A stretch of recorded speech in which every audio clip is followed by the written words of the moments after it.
Hello my dear students, today I will teach you 10th history, third chapter. It means first chapter बताए थे the rise of nationalism in Europe. Second chapter है the nationalist movement in Indochina. इस second chapter को हम अभी तत्काल छोड़ रहे हैं, बाद में अगर सिलेबस में होगा तो फिर मैं बता दूंगी. अभी आज मैं जो शुरू करने जा रही हूँ वो third chapter nationalism in India. अब इसके फर्स्ट चैप्टर में नेशनलिज्म इन यूरोप मैं बताई थी. उसमें हम देखे थे कि यूरोपियन कंट्री जितने भी थे धीरे धीरे मोनार्कियल सिस्टम को एबॉलिश करके वहाँ एक नेशन स्टेट में किस प्रकार तब्दील होते जा रहे थे और उन लोगों के बीच में एक नेशनलिज्म की फीलिंग्स जगह जगह बढ़ते जा रही थी वहाँ पे. तो अब वही नेशनलिज्म की फीलिंग्स यूरोपियन कंट्री से निकल करके हर कंट्री से होते होते वो हमारे इंडिया तक भी पहुँच आई थी. इसीलिए हम लोग नेशनलिज्म इन यूरोप वाले चैप्टर को इसीलिए पढ़ते हैं क्योंकि हम आज़ाद हैं. इन चीज़ों की जो इंस्पायरेशन है वो मुझे नेशनलिज्म इन यूरोप से ही मिलती है. सबसे पहले वहीं पे रिवोल्यूशन होते हैं, वहीं पे जितने भी रिवोल्यूशनरीज हैं या जितने भी फिलोसफर्स हैं, आर्टिस्ट हैं, उन सब के लिए, अपने देश के लिए, अपने कंट्री के लिए मर मिटने का जो कसम वो लोग खाए थे और मर मिटने के बाद वो लोग नेशनलिज्म को ले आए और अपने देश को एक नेशन स्टेट में तब्दील कर दिए थे. तो आज हम लोग वही नेशनलिज्म इन इंडिया देखेंगे कि वही नेशनलिज्म की फीलिंग्स कैसे हमारे भारत तक आ पहुंची है. तो हम इस नेशनलिज्म इन इंडिया चैप्टर में सबसे पहले हम लोग इसमें पढ़ेंगे फर्स्ट वर्ल्ड वॉर के बारे में. तो यहाँ पे फर्स्ट वर्ल्ड वॉर जो कि स्टार्ट 28 जुलाई 1914 को स्टार्ट होती है और एंड होती है 11 नवंबर 1918 को. ये फर्स्ट वर्ल्ड वॉर को हम ग्लोबल वॉर भी कहते हैं और ग्रेट वॉर भी कहते हैं. इसको ग्रेट वॉर इसलिए कहते हैं क्योंकि इसमें पूरे विश्व के जितने भी कंट्री थे अप्रॉक्स इस युद्ध में फर्स्ट वर्ल्ड वॉर में पार्टिसिपेंट्स की संख्या 37 कंट्री के अप्रॉक्स है और इसमें मरने वाले उसमें पीपुल बोले या सोल्जर बोले, सिविलियंस बोले, उसकी संख्या 1,70,00,000 के आसपास थी. तो इस प्रकार हम देखते हैं कि ये एक ग्लोबल वार की तरह है, ग्रेट वार की तरह. इसीलिए फर्स्ट वर्ल्ड वार का दूसरा नाम हम ग्रेट वार भी बोलते हैं. अब हम फर्स्ट वर्ल्ड वार की पृष्ठभूमि, जैसे कोई भी रिवॉल्यूशन होती है तो उसकी पृष्ठभूमि पहले से प्रिपेयर होते जाती है धीरे धीरे. तो हम इसमें देखेंगे कि फर्स्ट वर्ल्ड वार की पृष्ठभूमि जब मैं यूनिफिकेशन ऑफ जर्मनी बता रही थी तो उसमें ऑस्ट्रिया और पर्सिया यानी पर्सिया के डोमिनेंस में जब ऑस्ट्रिया को शामिल किया जा रहा था और लास्ट में पर्सिया के डोमिनेंस में ऑस्ट्रिया को शामिल भी किया गया, तो उस दौरान हम देखे थे कि उसके नेबरिंग कंट्री के रूप में जो वहाँ पे फ्रांस था तो उस फ्रांस पर भी वो अटैक करके फ्रांस को भी जर्मनी में अंत में उस टेरिटोरी को मिला लेते हैं और जर्मनी उस फ्रांस पे जर्मनी अत्यधिक वार लोन की तरह उसमें टैक्स लगा दिए थे. उनसे युद्ध क्षतिपूर्ति के रूप में बहुत सारा पैसा भी लिए थे और कुछ लैंड प्रॉपर्टी भी उनसे छीन लिए थे. इट मीन्स हम वहाँ पे देखें कि पर्सिया के डोमिनेंस में जो फ्रांस को जो वहाँ पे अपमानित किया गया वो अपमान फ्रांस को उस समय तक याद था और यही यादगारी ही फर्स्ट वर्ल्ड वॉर में होने में ये एक पृष्ठभूमि का काम करती है. तो एक वहां पे पृष्ठभूमि बन जाती है फर्स्ट वर्ल्ड वॉर की, और दूसरी पृष्ठभूमि जब मैं बाल्कन रीजन की जो मैं बात की थी, तो बाल्कन इरा में किस प्रकार नेशनलिज्म इम्पेरियलिज्म में कन्वर्ट हो जाता है, और वही इम्पेरियलिज्म जो बाल्कन इरा के जितने भी छोटे छोटे टेरिटोरीज थे, उन सारे टेरिटोरीज को अपने बिग टेरिटोरी में मिलाने के लिए, सबमर्ज्ड करने के लिए उनमें एक होड़ लग गई। यूरोपियन कंट्री में जो पावरफुल कंट्री थे जैसे रसा, फ्रांस, जर्मनी, इन सब की एक होड़ लग गई, एक के बदले दूसरा, दूसरे के बदले तीसरा। तो इस प्रकार हम देखते हैं कि वही प्रतिस्पर्धा भी फर्स्ट वर्ल्ड वॉर होने में मदद करती है। तो ये फर्स्ट वर्ल्ड वॉर की एक पृष्ठभूमि थी, लेकिन उसका इमीडिएट काउज अलग है। जैसे कि इमीडिएट काउज में आर्कड्यूक फर्डिनेंड जो ऑस्ट्रिया के बनने वाले ड्यूक थे, ये घूमने जाते हैं सेराजेवो, और वहां पे गर्बिलो प्रिंसेप नाम के व्यक्ति उनकी हत्या कर देते हैं। जब उनकी हत्या कर देते हैं तो ऑस्ट्रिया के विरोध में, यानी सर्बिया के विरोध में ऑस्ट्रिया हंगरी उनके अगेंस्ट में वार डिक्लेयर कर देते हैं। अब वार डिक्लेयर कर देते हैं तो सर्बिया जो है वहाँ पे एक स्लेविक कंट्री है, तो उसकी मदद के लिए यूरोपियन पावरफुल जितने भी कंट्री है, फ्रांस है, रूस है, ये सब उनकी मदद में आ पड़ते हैं। इट मीन्स अब वो वार सर्बिया के विरुद्ध में नहीं रह गया, अब पूरे यूरोपियन कंट्री को दो खेमों में बांट दिया। अब ये दो खेमों में जो बांट दिया तो पूरे यूरोपियन कंट्री एक सेंट्रल पावर और दूसरा एलाइड पावर के रूप में डिवाइड हो जाता है। अब यहाँ पे हम देखेंगे कि एलाइड पावर में कौन कौन से कंट्री शामिल थे। तो एलाइड पावर में रसिया, फ्रांस, ब्रिटेन, यूएसए, जापान, ये पावरफुल कंट्री एक तरफ थे, एक खेमा में थे, और दूसरे में सेंट्रल पावर के रूप में थे Germany, Austria Hungary, Ottoman empire. Ottoman empire में छोटे छोटे डिफरेंट टेरिटोरीज भी शामिल थे। तो इस प्रकार हम देखते हैं कि ये पूरे यूरोपियन कंट्री दो खेमों में बट के लड़ाई स्टार्ट हो जाती है।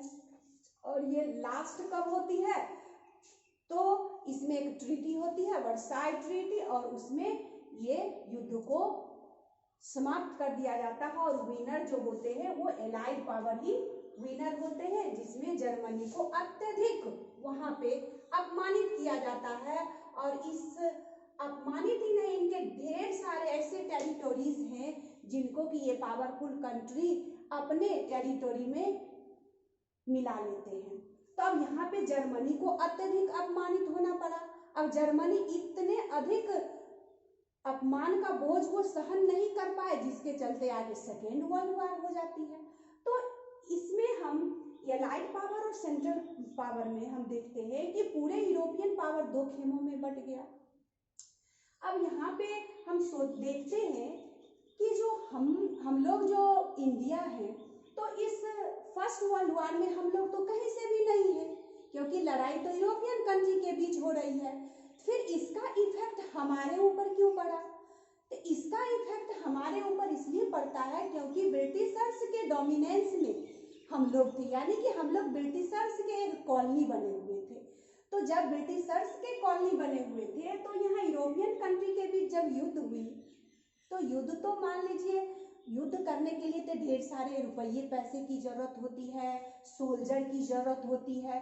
तो इसके चलते वो सब क्या करते हैं, जो टैक्स को इंक्रीज करते हैं, और टैक्स जब इंक्रीज करते हैं तो एलाइड पावर और सेंट्रल पावर, एलाइड पावर में जितने भी कंट्री के जितने भी डिफरेंट वर्ल्ड के किसी भी कोने में अगर उनकी कॉलोनी है तो वहां पर भी वो लोग टैक्स इंक्रीज कर देते हैं, जिसके चलते यहाँ इंडिया पर भी टैक्स को इंक्रीज कर दिए।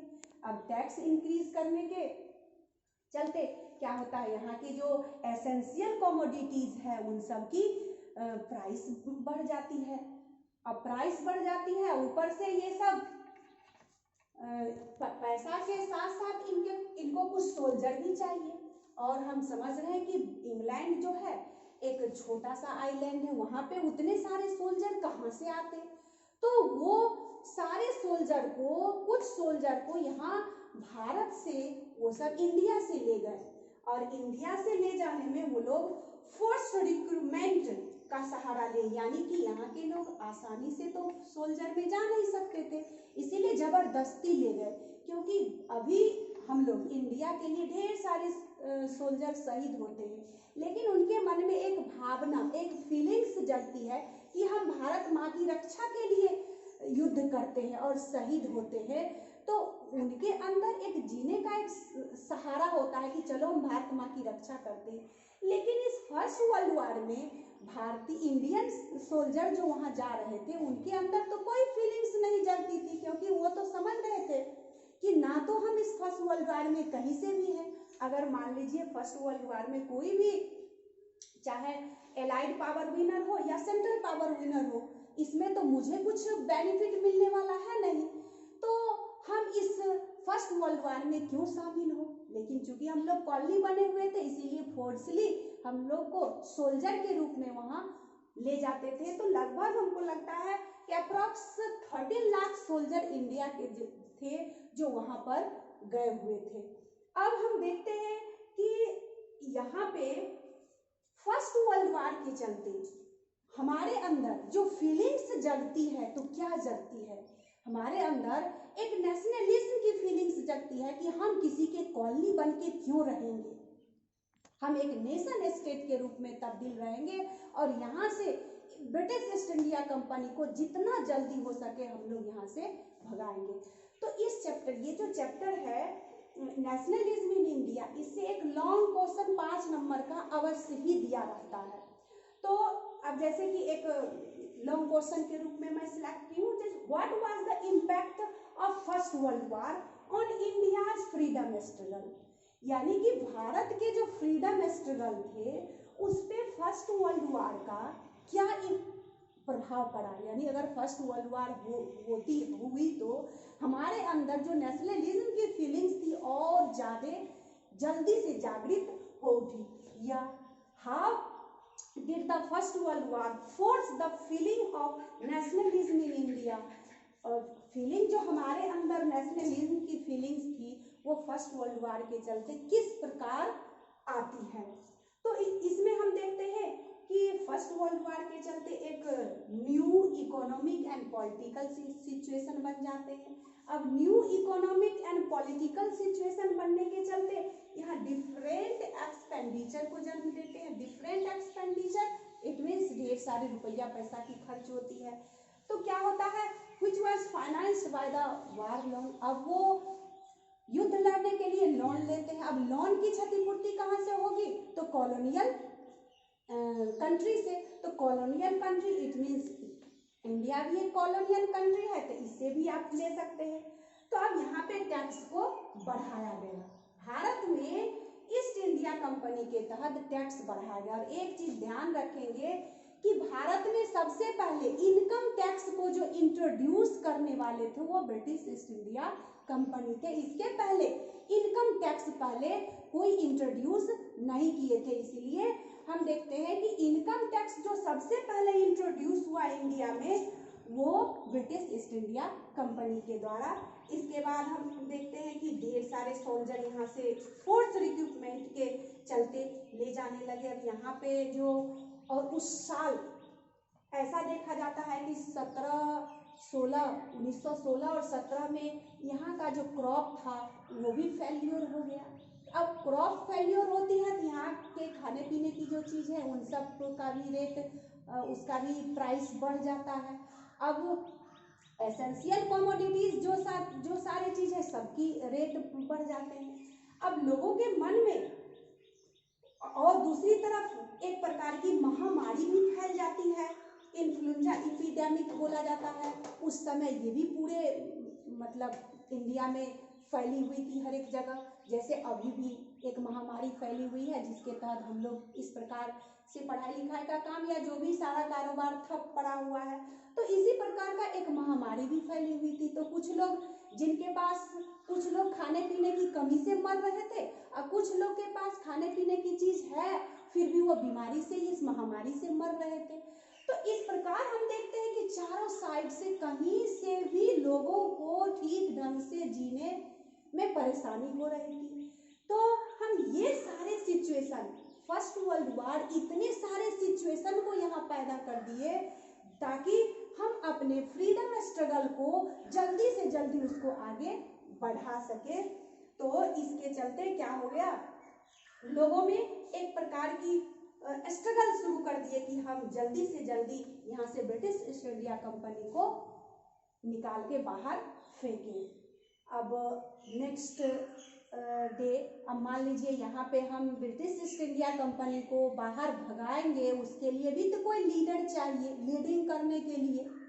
तो उस लीडिंग करने के लिए एक लीडर के रूप में उस समय महात्मा गांधी जी आए, और इसीलिए महात्मा गांधी जी को एक बहुत बड़े लीडर के तौर पे हम लोग उनका सम्मान करते हैं। और नेक्स्ट वीडियो में हम देखेंगे कि उस वैसी महामारी और उस सिचुएशन में भारत को किस प्रकार एक नई दिशा की ओर ले जाते हैं। तो नेक्स्ट वीडियो में देखेंगे। धन्यवाद।